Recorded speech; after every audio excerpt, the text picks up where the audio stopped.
Shumë qytetarë nisën të friksoheshin nga prania e një personazhi që po shfaqej në rrjetet sociale. E gjithë kjo pasi figura e frekshme e këtij personazhi u publikua edhe në media, si një lajm që nuk ishte kontrolluar fare e nuk ishte saktuar se në fakt po bëhej fjalë për inteligjencë artificiale.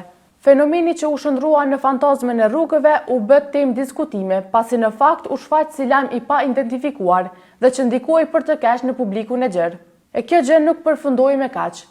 Pas shfaqjes së këtij personazhi nëpër media rrjete të shumta sociale, biznese të shumta filluan ta përdorin për marketing. Duke parë që ky personazh bëri bujë të madhe, kompanitë nisën ta përdorin atë si reklam, duke vendosur pothuajse tek secili biznes, si në hapësirat e restoranteve, në biznese për shitblerje e shumë çka tjetër. E kjo nuk është hera e parë që kompani të ndryshme po e përdorin një fenomen viral për të reklamuar produktin e tyre. Ky trend flet shumë për mënyrën se si shumë kompani zgjedhin rrugën më të lehtë për marketing, ku në vend të krijimit të përmbajtjes origjinale, ata zgjedhin të përdorin ide të gatshme, ku si rezultat i kësaj, rrjetet sociale janë mbushur të gjitha me përmbajtje të njëjtë, duke mos sjellë kështu asnjë zhvillim të ri.